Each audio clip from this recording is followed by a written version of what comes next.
पार्वती से कहे, माँ जगत जननी से, पार्वती से।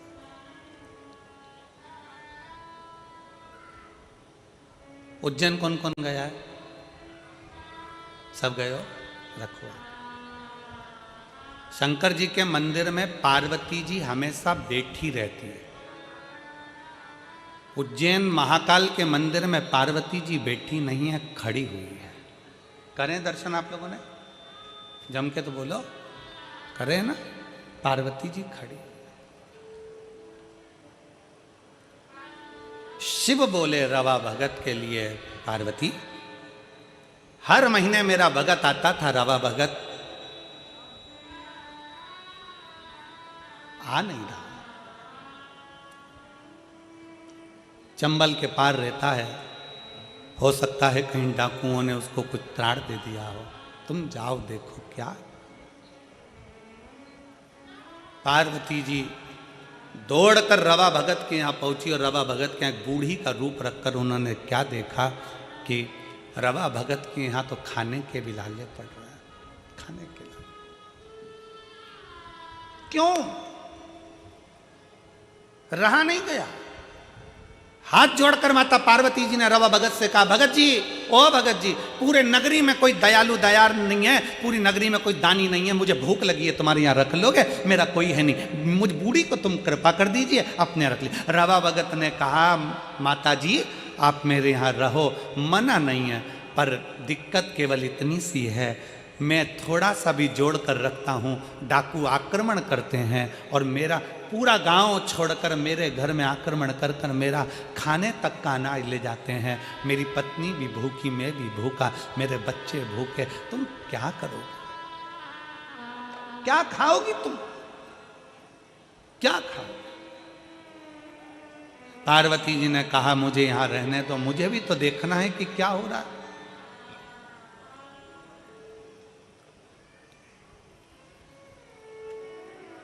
डाकुओं की टोली आई, रवा भगत के यहाँ से सब लेकर चले। अन्न का दाना नहीं। थोड़े दिन होता फिर डाकुओं की टोली आती, रवा भगत के यहाँ से फिर लेकर चले जाते।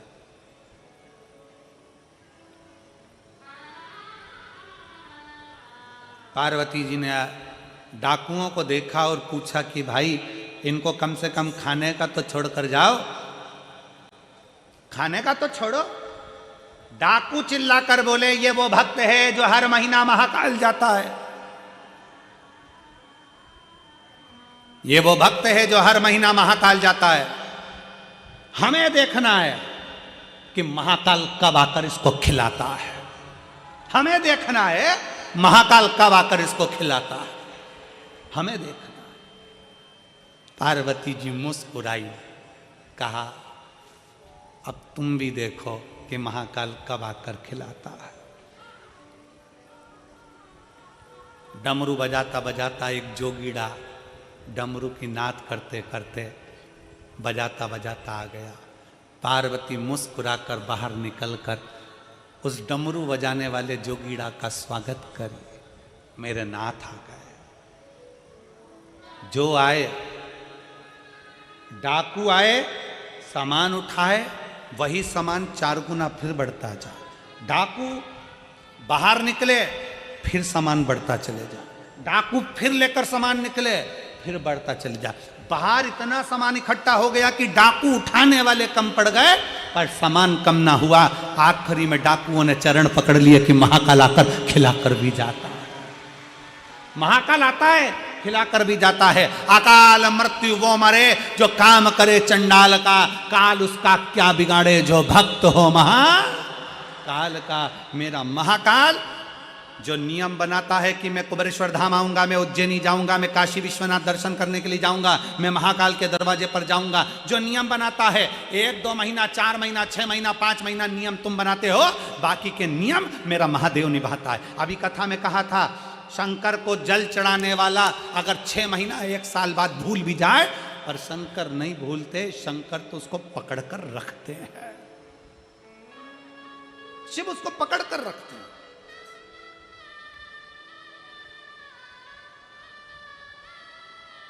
आप में से कितनी माताएं जिन्होंने ये सुना होगा कि कुल देवी की पूजन नहीं करो तो रुष्ट हो जाती है। बोलो सुना कि नहीं सुना?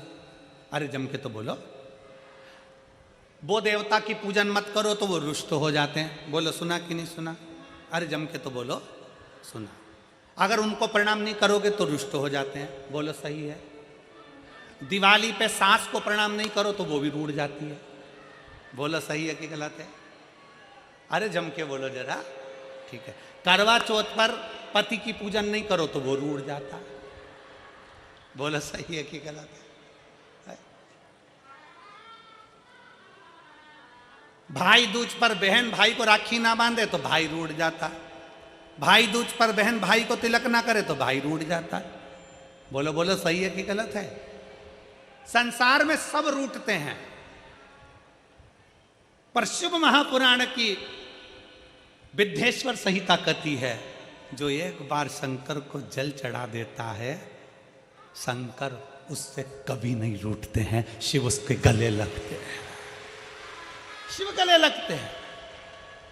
भगवान 33 कोटि देवी देवता अगर तुम्हारे घर में बैठे हैं, तुम्हारे घर में भगवान बैठे हुए हैं, सारे देवताओं को कुछ ना कुछ देना पड़ेगा।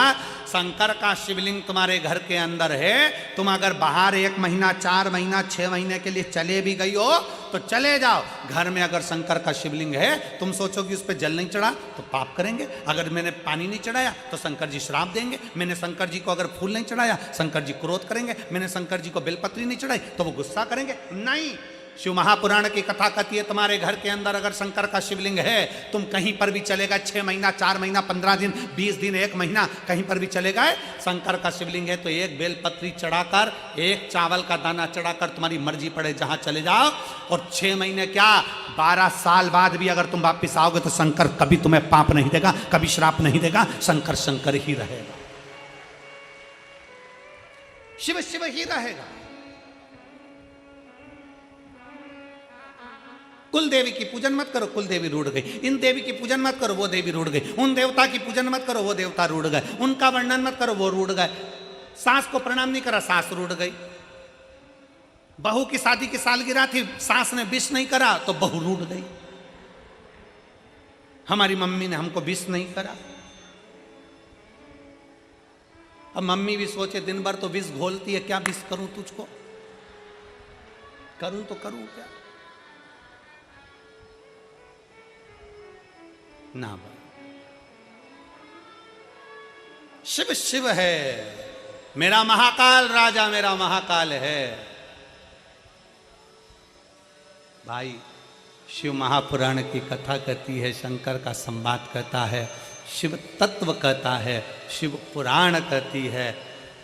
दुनिया रूठ जाए, दुनिया रूठ जाए, पर मेरा महाकाल कभी नहीं रूठता। दुनिया भटक जाए पर मेरा महाकाल अपने भक्त को भटकने नहीं देता। वो संभाल लेता है और अपने हृदय से लगा लेता है। वो संभाल लेता है, अपने हृदय से लगा लेता है। वो शिव है, शिव ओघड़ दानी है, वो शंकर है।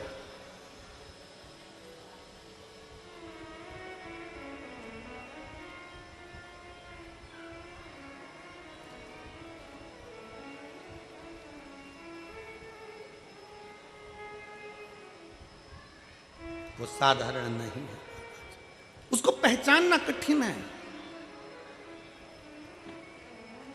और अंत समय प्रभु वचन दिया तो निभाना पड़ेगा। आए ना आए प्रभु कुटुंब कबीरा, अंत समय प्रभु आना पड़ेगा।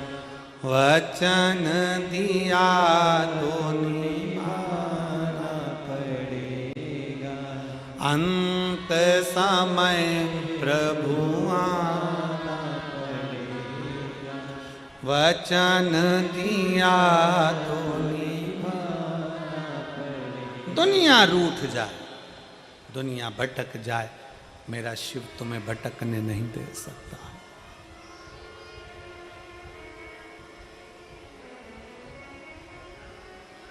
भटकने नहीं दे सकते। विश्वास, भरोसा, श्रद्धा हमें शिव के करीब में लेकर जाती है, शंकर के पास।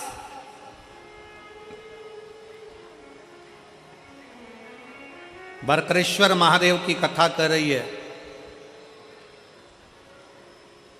बरकरेश्वर महादेव का चरित्र कर रहा है। बकरी को नहीं मालूम कि तीर्थ है, बकरी को नहीं मालूम कि यह तीर्थ है। बकरी तो भटकती भटकती आ गई और महिसागर संगम के तट पर पौधे लगे थे फूल पत्ती के। बकरी प्यासी भी थी और भूखी भी थी, भूखी भी है, प्यासी।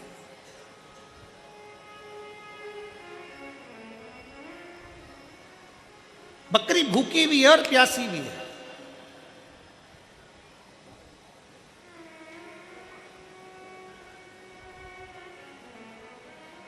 भूख तड़फा रही थी बकरी, प्यास तड़फा रही थी बकरी। दौड़ती दौड़ती बकरी आई और बकरी दौड़ती दौड़ती आकर उसने देखा कि यहाँ बहुत सारे पौधे लगे हुए हैं, उन पौधों में पुष्प भी लगे हैं, पत्तियां भी लगी हैं, मैं खा लेती। बकरी पत्तियां तोड़कर खा रही थी, पत्तियां तोड़कर खा रही। बकरी को अंदाजा नहीं था कि पास में ही कुछ पौधे ऐसे कांटेदार लगे हुए थे जिसकी पत्तियां तलवार का काम करती थी, जिसकी पत्तियां तलवार का काम करती थी। बकरी को यह अंदाजा नहीं है।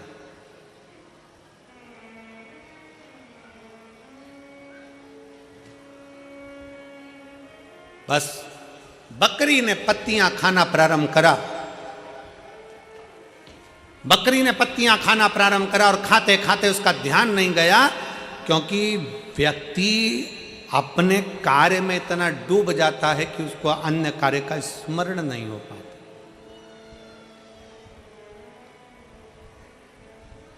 और फिर निवेदन है, अरे मत बुरे कर्म कर बंदे वरना पछताएगा, भगवान की आंखों से तू बच नहीं पाएगा, तू बच नहीं पाएगा। अरे ओ अज्ञानी मत करना दानी, अरे ओ अज्ञानी मत करना दानी, तेरे कर्म का फल भी तू ही पाएगा, जैसा किया तूने तेरे आगे आएगा। मत बुरे कर्म कर वरना पछताएगा, भगवान की आंखों से तू बच नहीं पाएगा, तू बच नहीं पाएगा। अरे ओ अज्ञानी मत करना, अपने कर्म अच्छे करते चलो। बकरी को ध्यान नहीं था, वो तो कर रही, वो तो खाने में लगी है। उसने ध्यान नहीं दिया पास में कांटे लगे, उसने ध्यान नहीं दिया पास में पत्तियां तलवार का काम कर रही है। कोई कोई पौधा ऐसा होता है जिसकी पत्तियां तलवार जैसी काट भी देती है, शरीर पर रगड़ा भी दे देती। बकरी को अंदाजा नहीं था। आप तो अपना कर्म करो, फल देना उसके एक पत्र है।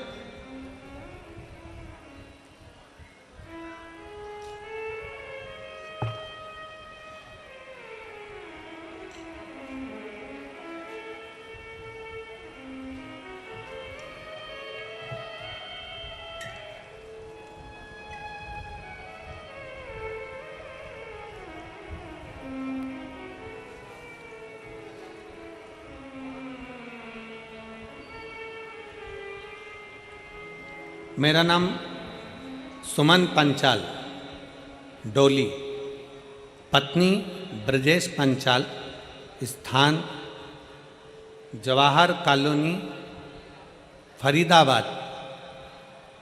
बेटी का नाम साक्षी पंचाल, बेटा आकाश पंचाल। मेरा मोबाइल नंबर ये है। आप लोग अगर एलईडी पर देख रहे होंगे या आस्था चैनल पर देख रहे होंगे तो यह नाम सुमन पंचाल कहीं बैठी हों तो हाथ हिला सकती हैं, और अगर आई हों तो आप ही हैं, ऐसा हाथ हिला दो एक बार वापस हाथ हिलाओ, ठीक है। आ जाइए, एक बेलपत्र ले जाना। बेटी अगर साक्षी आई हो तो वो भी आ सकती है। एक लोटे जल का सारी समस्या का हल। भोले बाबा का कृपा का क्या मैं वर्णन करूं गुरुदेव। मेरे बाबा ने ऐसा मेरा साथ दिया कि मैं विश्वास नहीं कर सकती। गुरुदेव 10 साल से मेरे गर्भाशय में एक रसोली थी, एक गठान थी। 10 साल से मेरे गर्भाशय में गठान थी, हमको मालूम नहीं पड़ा। समय पर मालूम पड़ा तो वो कैंसर का रूप ले चुकी थी, और कैंसर भी साधारण नहीं गुरुदेव, पूरे शरीर में फैल गया था। कैंसर कहाँ नहीं फैला, हर जगह पर फैल चुका था गुरुदेव। तब हमने हॉस्पिटल में दिखाया दिल्ली के, और इलाज प्रारंभ करा। डॉक्टर ने कह दिया कि ये पूरे शरीर में फैल चुका है, क्योंकि ये 10 साल से हो रहा है, तुमने ध्यान नहीं दिया। अब करे तो करे क्या, क्या कर सकते हैं। दुखी हो गए। तब डॉक्टर ने कहा कि इसका एक काम हो सकता है कि अभी भी एक चांस है, अगर इसका ऑपरेशन कर लिया जाए तो हो सकता है इसमें अंतर हो जाए। तब हमने विचार करा कि थोड़े दिन की दवाई लेकर ऑपरेशन का विचार करते हैं, और तभी हमने डॉक्टर से समय ले लिया और बाबा का पहली बार किसी के कहने पर कथा सुनना प्रारंभ करी और बाबा पर भरोसा करा। गुरुजी, आपने व्यासपीठ से कह दिया था कि डॉक्टर भी शंकर का एक रूप होता है, डॉक्टर को जरूर दिखाओ। डॉक्टर बोले जांच कराओ, जांच कराओ। डॉक्टर बोले दवाई खाओ, दवाई खाओ।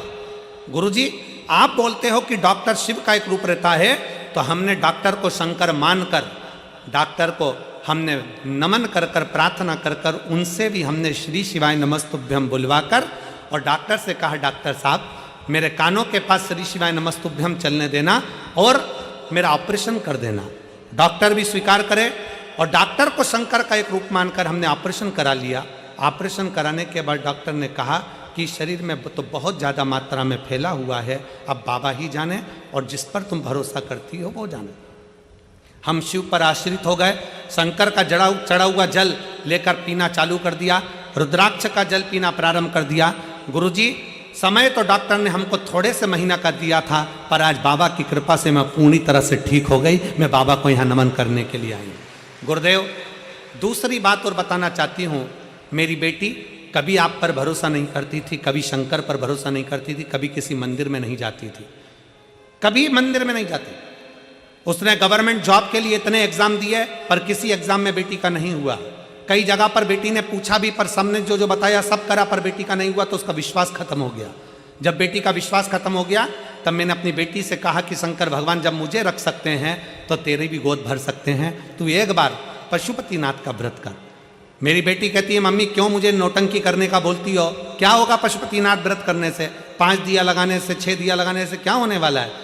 मैंने अपनी बेटी से कहती है तू इतने साल से कर रही है प्रयास, तू एक बार पशुपतिनाथ का व्रत कर। मेरी बेटी ने पशुपतिनाथ का व्रत किया, और पशुपतिनाथ का व्रत कर कर पहला व्रत जैसे ही पूर्ण हुआ, मेरी बेटी ने एक एग्ज़ाम 2 साल पहले दिया था। बाबा की कृपा से SBI बैंक में बेंगलोर में मेरी बेटी की सरकारी जॉब लग गई। मैं बाबा को यहाँ प्रणाम करने के लिए आई हूँ, और आज मेरी बेटी बेंगलोर में गवर्नमेंट जॉब कर रही है। मैं बाबा को यहाँ धन्यवाद देने के लिए आई हूँ। ये शिव तत्व है, योग घड़ी है।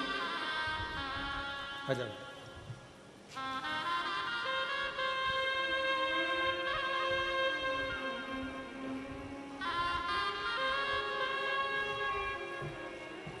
रोते नहीं, अब तो खुश हो गए, अब एकदम बढ़िया हुए।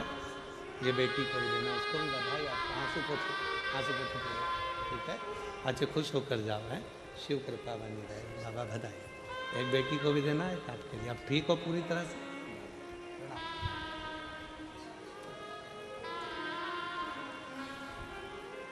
रिश्ता तेरा मेरा सबसे प्यारा, रिश्ता तेरा मेरा सबसे प्यारा, तू मेरा बाबा मैं हूँ तेरा लाला, मैं हूँ तेरा लाला, तू मेरा बाबा मैं हूँ तेरा लाला, मैं हूँ तेरा लाला। भगवान शिव वो अपना बनाने का प्रयास, अपना बनाना। समय लग सकता है, देरी हो सकती है। कोई कहता है गुरुजी हमने इतनी पूजन पाठ करी, बाबा ने हमारी नहीं सुनी, आज से हम मंदिर जाना बंद कर। ना ना, जाते रहो। कुछ अच्छा सोचा होगा मेरे शंकर ने, कुछ अच्छा सोचा होगा। घर में दो बहुएं हैं, एक बहू को सास ने पूरा जेवर दे दिया, पूरी प्रॉपर्टी दे दी, और दूसरी बहू को सास ने कुछ भी नहीं दिया, कुछ भी नहीं, कुछ नहीं दिया। और जिसने जेवर लिया, जिसने प्रॉपर्टी ली, उसने निकाल दिया सास को, सास पहुंच गई फिर उसके पास जिसको कुछ नहीं दिया। अब उसको कुछ नहीं मिला, उसने अपने पापा मम्मी से कहा, मम्मी पापा, पापा से कहा पिताजी मेरी सास को मेरी देवरानी ने निकाल कर यहाँ भेज दिया और अब मेरे पास रह रही है। माँ ने कहा बेटा वो तुझे प्रॉपर्टी नहीं दी, कोई बात नहीं, जेवर नहीं दी, कोई बात नहीं, सेवा कर, अच्छे से कर, खूब सेवा कर। सास ने प्रॉपर्टी एक को दी, जेवर एक को दिए, एक बहू को कुछ नहीं दिया। जिसने प्रॉपर्टी जेवर लिए उसके घर में महल अटारी सब बन गया, जिसके पास प्रॉपर्टी जेवर नहीं थे उसने सास की सेवा करी, सास मरकर चली गई। समय ऐसा आया कि जो प्रॉपर्टी जेवर वाली थी उसके बेटों ने कहीं शेयर मार्केट खेला, शेयर मार्केट में सारा की सारा डब्बा गोल हो गया, और जिसके घर में सास रह रही थी उसके बेटा कलेक्टर इंजीनियर बन गया। समय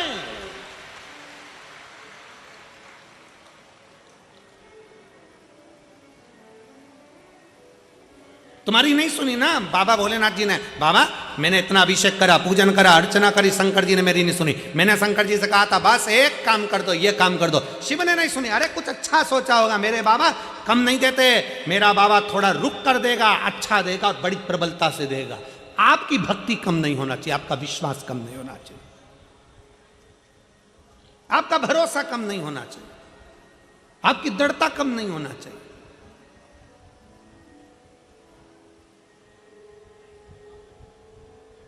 बढ़ाओ अपनी भक्ति को, बढ़ाओ अपने विश्वास को। ठोकर लग रही है ना, लगने दो। गिर रहे हो ना, गिरने दो। तकलीफ हो रही है ना, होने दो। बाबा पर भरोसा रखकर एक लोटा जल चढ़ाना प्रारंभ करिए। थोड़ा अविरल भक्ति को धारण करिए, थोड़ा विश्वास को प्रबल करिए, भरोसा प्रबल करिए।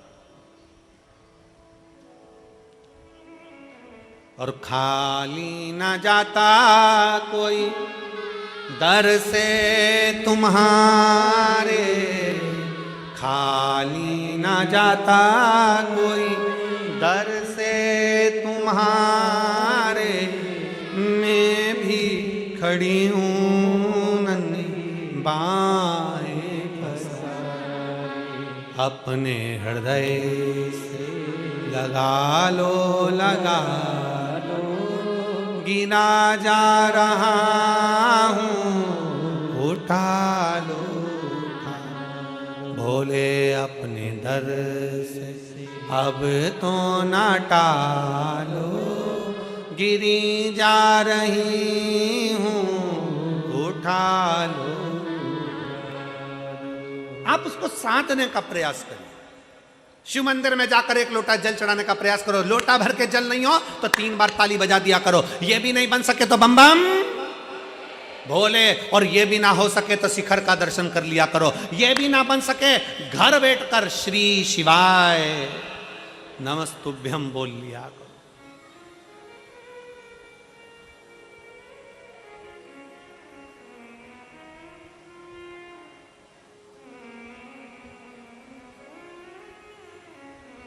2 दिन से एक आइसर गाड़ी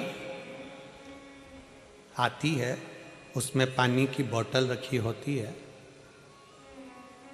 और पानी की बोतल की वो गाड़ी आकर जगह जगह पर बोरियां और पानी का बोतल उतार लेता है और सब लोग फिर वो पानी बांटना चालू कर देते हैं। 2 दिन से लगातार हो रहा है। तो समिति के जो सदस्य होते हैं इस चीज़ पर बड़ा ध्यान देते हैं, समिति के सदस्य बड़ा ध्यान देते हैं, बिटले सेवा समिति। इतने में पूछा गाड़ी वाले से, भैया ये तुम पानी की बोतल लाते हो, इतनी सारी यहाँ बांटते हो, ऐसी ही पानी की बोतल तुमने हापुड़ में भी बांटी थी, क्यों? कहाँ के रहने वाले हो? उसने कहा हम नोएडा से आए हैं और पानी बांट रहे। पूछा कि ये पानी क्यों? तो कहा सब्जी का ठेला लगाता था और सब्जी का ठेला लगाते लगाते मेरी पत्नी ने मुझसे कह दिया था कि नोएडा में कथा चल रही है, एक बार अपन चल के सुनते हैं। सब्जी का ठेला एक दिन बंद करा, क्योंकि एक दिन भी सब्जी का ठेला बंद करते हैं तो घाटा लग जाता है, क्योंकि सब्जी तो सब्जी है, अगर नहीं बिकती है दूसरे दिन तो फिर वो बेकार हो जाती है और पूरा लॉस हो जाता है।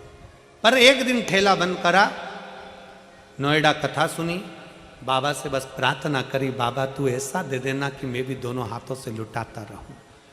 और 3 महीने बाद एक मेरा मित्र मिला और वो मित्र ने कहा क्या मेरे साथ पार्टनरी में काम करेगा? इसने कहा मेरे पास पैसा नहीं है। तो कहा पैसा मैं लगाऊंगा, तू व्यवस्था देखना, और एक कंपनी चालू करते हैं। और मित्र ने साथ मिलकर कंपनी चालू करी। आधा हकदार मुझे बनाया, आधा हकदार उसको बनाया। आज बाबा ने इतना दे दिया कि मैं पानी भर भर कर भी पिलाऊं तो कम ना पड़े। इतना शिव कृपा कर, इतना करुणा करने वाला।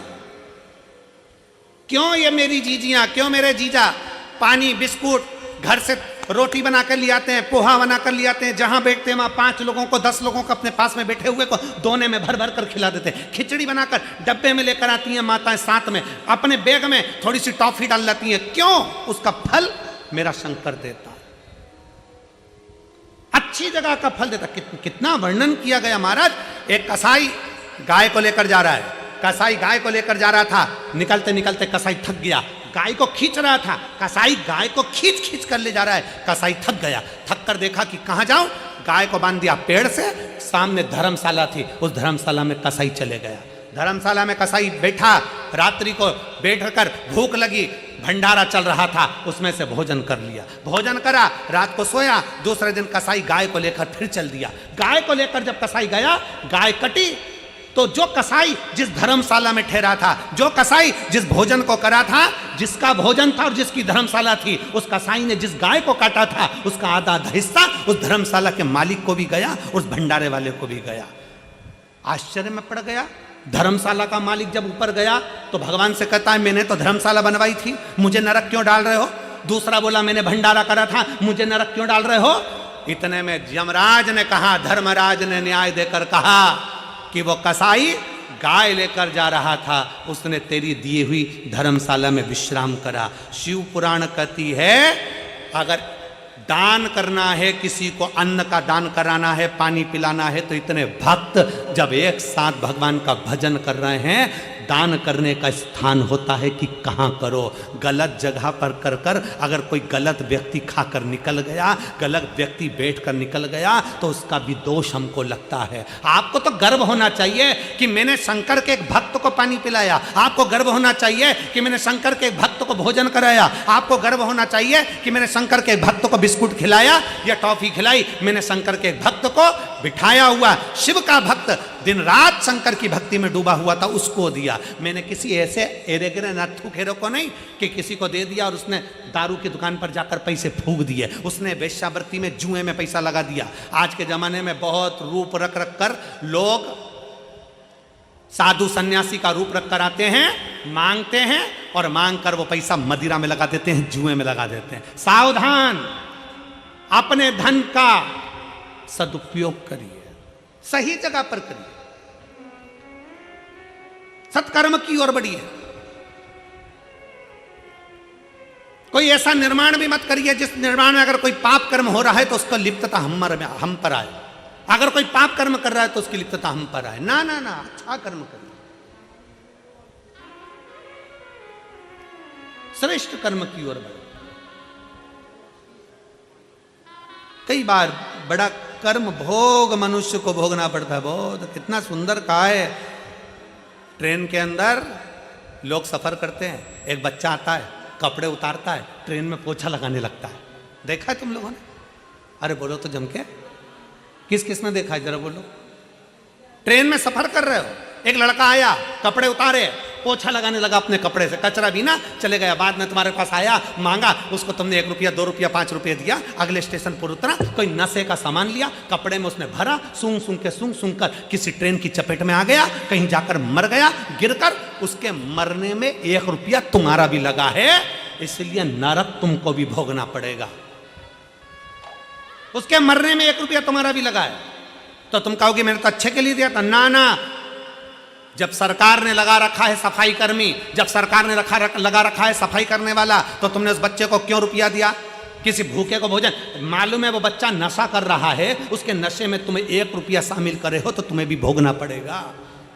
बेटी, गाय और लक्ष्मी, सोच विचार कर देना कि सही जगह दे रहे हो कि नहीं दे रहा है। बेटी को विचार कर कर देखना, पेट्रोल पंप, गाड़ी, बंगला, फैक्ट्री देखकर बेटी को मत देना।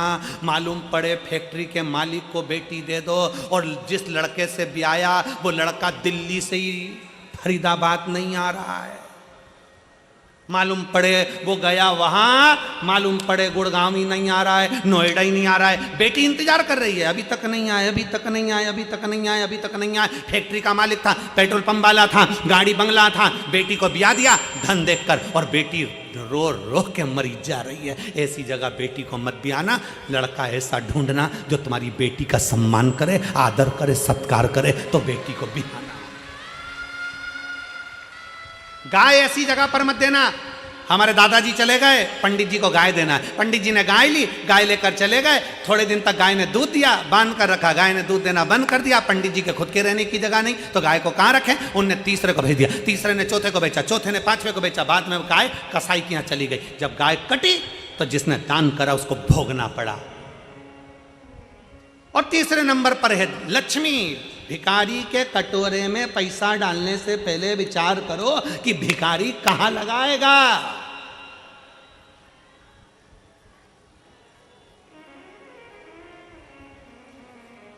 कहां लगाएगा?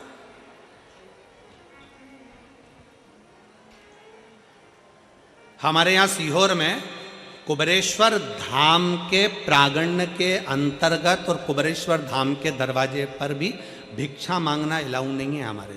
क्यों? क्योंकि उसका नाम कुबेरेश्वर महादेव है। अगर कोई भिक्षा मांगता दिखता है तो मुझसे कहते हैं अंदर भंडारा चल रहा है, 24 घंटे चल रहा है, खाओ।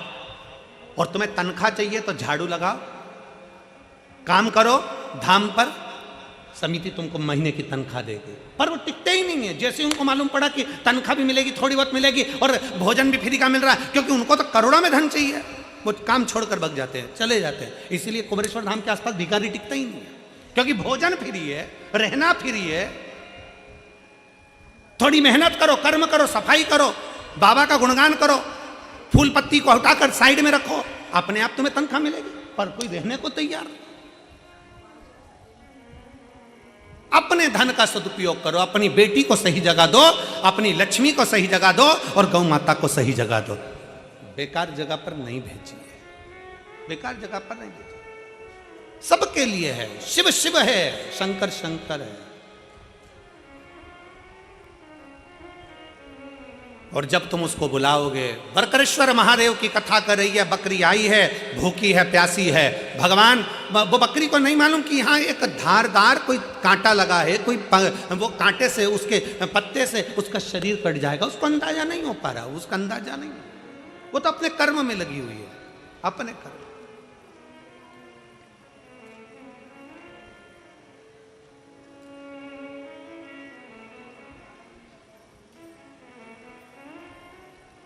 चित्त हट, पर वो भी साधारण नहीं है, देने में पीछे हटता नहीं है, देने में पीछे हटता नहीं।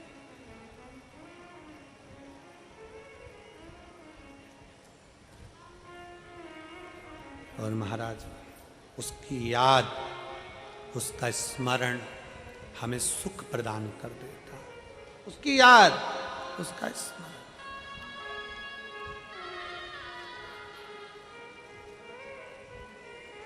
महाराज, अरे डमरू वाले आजा तेरी याद सताए, मेरा ये भरोसा कहीं टूट न जाए।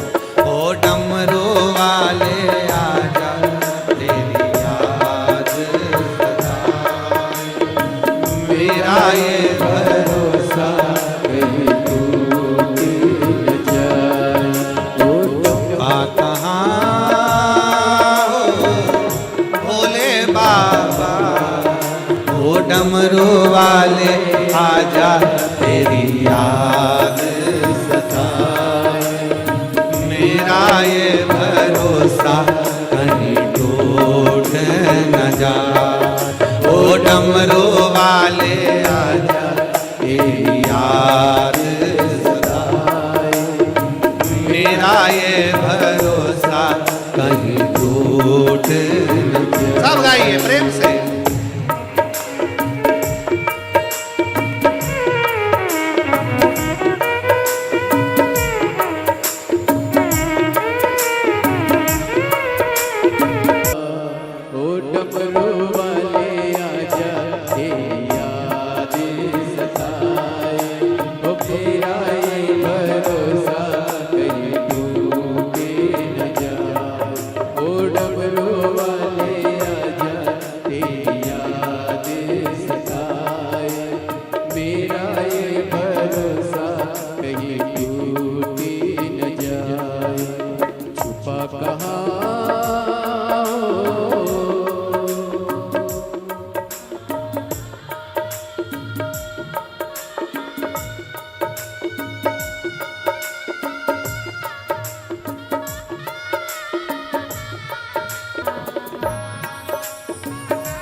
भोले बाबा ओ डमरू वाले भाव से याद सताए, मेरा ये भरोसा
लेके सहारे, नैना हमारे तेरा रास्ता निहारे, नैना हमारे तेरा रास्ता निहारे, हर पल विचार छुपा कहाँ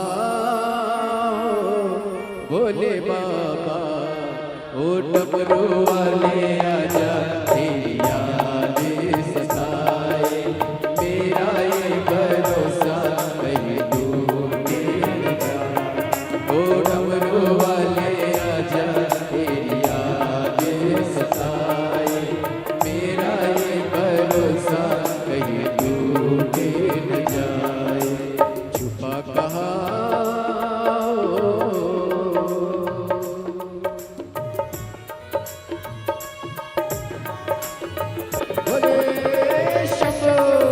आजा, तेरी याद सताए, मेरा ये भरोसा कहीं टूट न जाए। ओ डमरू वाले आजा, तेरी याद सताए, मेरा ये भरोसा कहीं टूट न जाए। ओ डमरू वाले आजा, तेरी याद सताए, मेरा ये भरोसा कहीं टूट न जाए। ओ डमरू वाले आजा, तेरी याद सताए, मेरा ये भरोसा कहीं टूट न जाए। ओ डमरू वाले आजा, तेरी याद सताए, मेरा ये भरोसा कहीं टूट न जाए। हर महादेव। भगवान बड़े प्रेम से भाव से भगवान शिव को दिल से प्रार्थना करेंगे, भाव से विनय करेंगे, दिल से बाबा को निवेदन करेंगे।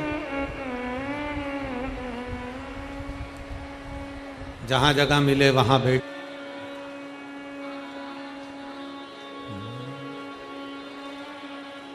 श्री शिवाय नमस्तुभ्यं,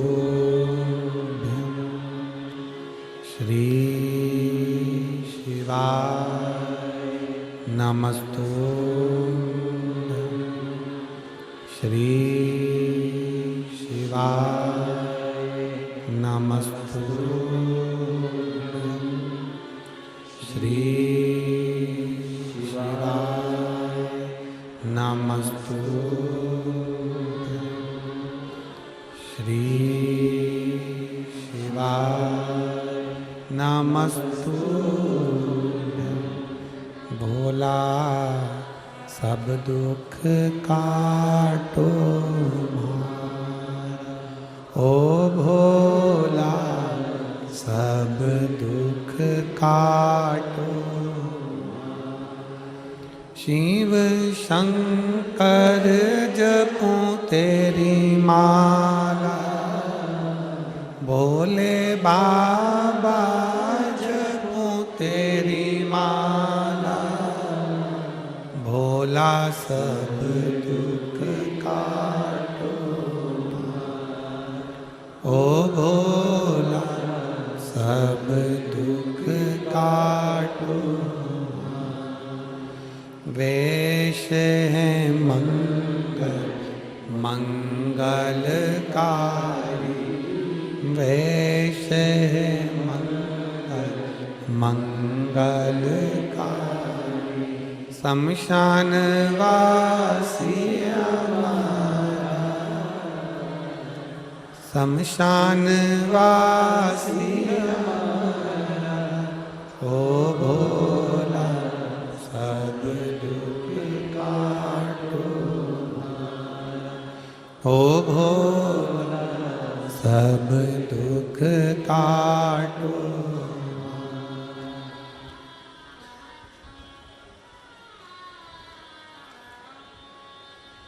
भगवान देवाधिदेव महादेव भगवान शिव की कथा कर रहे। बकरी पत्ती को खाते खाते उसका गला कट गया। कटा हुआ गला बकरी का पानी में गिर, धड़ भी पानी में चला गया और बकरी का वो शीश भी पानी में चला।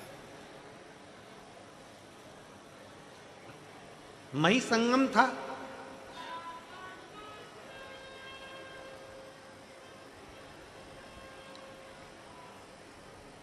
जो शीश कटा था बकरी का,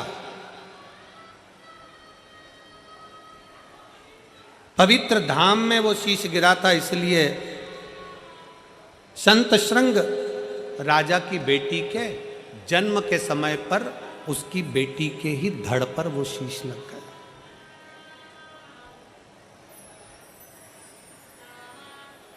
राजा संत श्रृंग की बेटी के धड़ पर वो शीश लगा। बेटी का जन्म हुआ। जन्म होने के बाद बेटी जब धीरे धीरे बड़ी हुई, सारे नगर में बात हो गई, बकरी का मुंह है, बकरी का मुंह है, लड़की का जन्म हुआ, बकरी का मुख है, बकरी का मुख है, लड़की का जन्म हुआ है और लड़की का जन्म हुआ और बकरी का मुख लगा हुआ है। पूरे नगर में बात फैल गई, पूरे नगर में। बेटी धीरे धीरे धीरे धीरे बड़ी हुई। बड़ी होने पर उसने पहली बार दर्पण में अपना मुख देखा। 7 वर्ष की बेटी ने जब दर्पण में मुख देखा तो बकरी का चेहरा पाया। बकरी का चेहरा। बड़ी दुखी हुई, बहुत दुखी।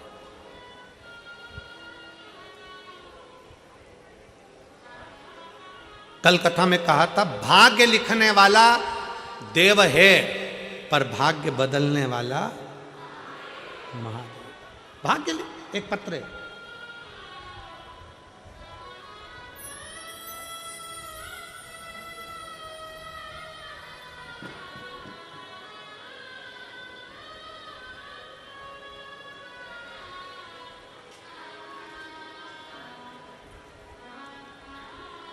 सुनील चौहान, सरिता चौहान, ग्राम सलेमपुर, महा